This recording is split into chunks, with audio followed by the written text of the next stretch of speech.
बिस्मिल्लाहिर्रहमानिर्रहीम। अस्सलाम वालेकुम नाज़रीन, मेरा नाम इरफाक मीर है और आप मेरा ऑफिशियल यूट्यूब और फेसबुक चैनल देख रहे हैं। नाज़रीन, तहरीक लब्बैक पाकिस्तान के सरबराह अल्लामा साद हुसैन रिजवी साहब ने कल के दिन यानी कि 26 अप्रैल को एक बड़ा बयान दे दिया और एक बार फिर लॉन्ग मार्च का इशारा दे दिया गया है और 10 मई तक उन्होंने हुकूमत को कहा है कि पेट्रोल की प्राइस को कम करें, नहीं तो हम 11 मई को इस्लामाबाद की तरफ लॉन्ग मार्च करने जा रहे हैं। जैसे ही अल्लामा साद हुसैन रिजवी साहब ने यह बयान दिया, उसके बाद सोशल मीडिया के ऊपर उनकी वीडियो चल रही हैं और यही वीडियो वायरल है कि जब उन्होंने ऐलान किया और अवाम का रद्द-ए-अमल देखने वाला था उस टाइम, तो साफ़ी इसके ऊपर बड़ा बात कर रहे हैं और बहुत सारे लोग इसके ऊपर भी अब खुश नहीं हैं। पहले इस बात के ऊपर खुश नहीं थे कि यार इनने बात की कि रमज़ान के बाद हम एहतजाज करने जा रहे हैं, तो एहतजाज की कोई कॉल नहीं दी जा रही है। ईद को 4 दिन गुजर गए, 5 दिन गुजर गए, तो जब ऐलान किया उसके बाद फिर वो खुश नहीं है। वो क्या इसके ऊपर ज़रा अपना रीज़न पेश कर रहे हैं, उसके ऊपर बात करेंगे। और ये टीएलपी ने जो ऐलान किया है, क्या वाकई लॉन्ग मार्च होने जा रहा है, रोडें बंद होनी जा रही हैं, और ये किस किस्म का लॉन्ग मार्च है, क्या मुल्क की धरने होंगे या क्या इसकी नौयत होगी, उसके ऊपर बात करूंगा। आपसे गुजारिश होगी मेरे चैनल को सब्सक्राइब कर लें, साथ लगे बेल आइकन को भी प्रेस कर लें। और अगर ये वीडियो आप हमारे फेसबुक पेज के ऊपर देख रहे हैं तो गुजारिश होगी पेज को भी ज़रूर फॉलो कीजिएगा ताकि आप तक हमारी सारी अपडेट बर वक्त पहुँचती रहे। नाज़रीन, कल के दिन यानी कि 26 अप्रैल को शेखुपुरा में तहरीक लब्बैक पाकिस्तान का एक लॉन्ग मार्च था, नामूस रिसालत लॉन्ग मार्च, जिसमें अल्लामा साद हुसैन रिजवी साहब ने बयान किया। उन्होंने 3-4 टॉपिक्स के ऊपर बात की। सबसे पहले जो सबसे ज़्यादा हाईलाइटेड है सोशल मीडिया के ऊपर, जिसके ऊपर बहुत ज़्यादा बात हो रही है, वो पेट्रोल की प्राइजेस के हवाले से साद हुसैन रिजवी साहब का एक बयान था जो रमज़ान के स्टार्ट में उन्होंने दिया था। उन्होंने कहा था रमज़ान के एंड तक हुकूमत को वार्निंग देता हूँ कि पेट्रोल की प्राइजेस कम कर लें, नहीं तो रमज़ान में हम तरावी पढ़ लें, रोज़े रख लें, फिर इसके बाद हम इसके ऊपर एहतजाज करेंगे अगर इन्होंने फिर भी प्राइजेस कम ना की।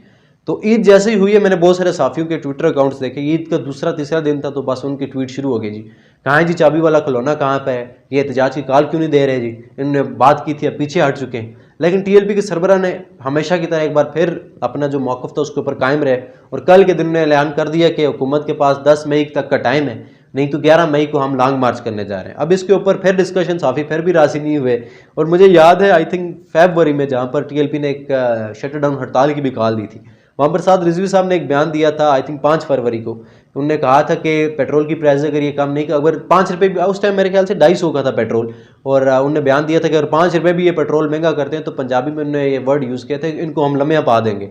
तो जब पेट्रोल की प्राइस 250 से 272 हुई हैं तो साफ़ी फिर ट्विटर के ऊपर आ गए जी। इन्होंने कहाँ पर उन्होंने ऐलान किया जी, इन्होंने ऐलान किया था जी हम इनको लम्हे पा देंगे, कहाँ पर जी चाबी वाला खुलाना। फिर टीएलपी ने बयान दिया और उन्होंने शटर डाउन हड़ताल की कॉल दी। फिर प्रेस क्लब के सामने बड़ा एहतजाज हुआ, वहाँ पर हुकूमत ने कुछ थोड़ी प्राइजेस कम की, लेकिन उसके बाद फिर मामला ठंडा ही हो गया।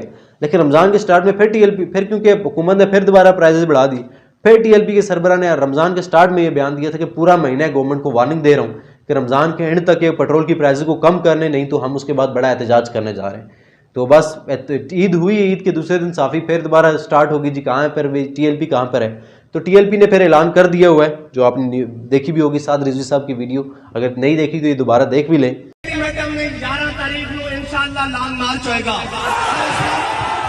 इस तरह ये उन्होंने बयान दिया हुआ है कि 11 मई को हम लॉन्ग मार्च करने जा रहे हैं। लेकिन इसके ऊपर मैं थोड़ा अलग पहलू से बात करने वाला हूँ। सबसे पहले पाकिस्तान के बड़े पॉपुलर साफ़ी हैं जी इमरान रियाज खान साहब, उनका ये ट्वीट ईद के दूसरे दिन का है, ये पढ़े सबसे पहले।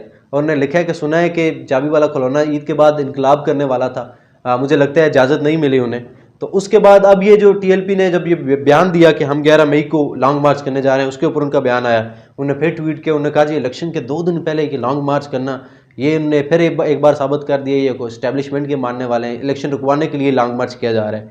अब ये बात समझ से बाहर है, पहले भी ये बात की जा रही थी, अब निकल नहीं रहे।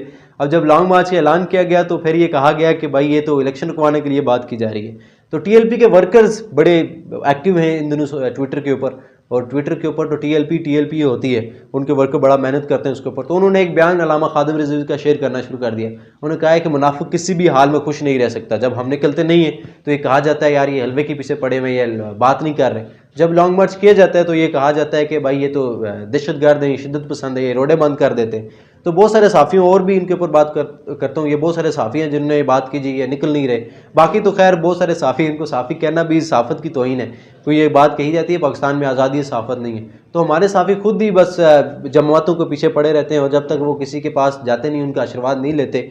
तो ये तो पीटीआई के वर्कर्स कहूँगा, ये जो नादर बलोच हो गया, सलमान दुरानी, ये पीटीआई के वर्कर्स हैं और शोहरत के पीछे किसी के भी सपोर्टर बन जाते हैं। इन्होंने भी इस तरह किया। उन्होंने कहा जी जब पेट्रोल को 20 रुपये महंगा करना हो और वाम को ठंडा करने के लिए 2 रुपये सस्ता करना हो तो अल्लामा साद रिजवी साहब की खिदमात ली जाती हैं। तो टीएलपी ने एक बार फिर जो उनका मौक़िफ़ था, जो उनका बयान था, उसके ऊपर वो साबित कदम रहे और इस बार फिर लॉन्ग मार्च के ऐलान कर दिए गए। लेकिन साफ़ी तो खैर खुश नहीं हुए, लेकिन टीएलपी ने एक बार फिर एक जेस्चर वो दिया है कि वो अपना जो बात करते हैं उसके ऊपर पहरा देते हैं और टीएलपी के वर्कर्स को भी स्ट्रांग बनाती भी उनकी यही चीज़ है कि उनके वर्कर किसी भी जुल्म के सामने खड़े हो जाते हैं। वो इसका रीज़न यही है कि उनकी जो लीडरशिप जो बात करती है उसके ऊपर वो पीछे नहीं हटती। जहाँ पर उनके बहुत सारे धरने देख लें, उनके लॉन्ग मार्चेस देख लें, हम उनकी लीडरशिप जो बात करती है कि हमने यहाँ पर जाना है, ये हमारा पॉइंट है, यह हमारा टारगेट है, तो उससे पीछे वो खुद भी नहीं हटते, जो भी जुल्म सितम बर्दाश्त कर लेते हैं। तो उनके वर्कर्स को यही चीज़ स्ट्रांग बनाती है। अब पीटीआई इस टाइम पाकिस्तान की पॉपुलर पार्टी बन चुकी है, लेकिन वो भी कामयाब धरने नहीं कर सके, लॉन्ग मार्चेस कामयाब नहीं कर सके। वजह यही है कि वो ट्रस्ट लोगों को नहीं है कि यार यहाँ पे यू टर्न भी लिया जाता है, वो बयान को ऊपर नीचे भी किया जाता है। लेकिन टीएलपी यही चीज़ उसको स्ट्रांग बना रही है कि वो जो बात करते हैं उसके ऊपर वो पैरा देते हैं। अब टीएलपी ने ये ऐलान कर दिया है और देखते हैं हुकूमत क्या प्राइजेस कम करने वाली है। पहले भी उन्होंने की थी प्राइजेस कम 5 रुपये, लेकिन अब चाहिए कि हुकूमत को कि प्राइजेस कम करें, नहीं तो फिर लॉन्ग मार्च होने जा रहा है। अब ये जो बात की जा रही है जी, इलेक्शन रोकने के लिए ये बात की जा रही है, ये जो धरना किया जा रहा है जी इलेक्शन के लिए, अब ये तो खैर उनसे ही पूछना चाहिए पहले आप बात किस सेंस में कर रहे थे जी, बाहर नहीं निकल रहे। जब ये निकले तो फिर आप, क्योंकि अल्लामा खादिम रिजवी साहब के इस बात के ऊपर मैं खुद भी मानता हूँ कि मुनाफिक किसी भी हाल में खुश नहीं रह सकता। वो जब नहीं निकल रहे थे तो कहा जी चाबी वाला खुलौना निकलता नहीं है, तो अब जब निकले तो ये कह रहे हैं जी ये जो इलेक्शन रुकवाने के लिए बात की जा रही है। तो बात फिर आप लोगों के ऊपर छोड़ूंगा, ज़रा इसको आप लोग जस्टिफाई करें और कमेंट सेक्शन में अपनी राय ज़रूर दीजिएगा। मुझे इजाज़त दीजिए, अल्लाह हाफ़िज़।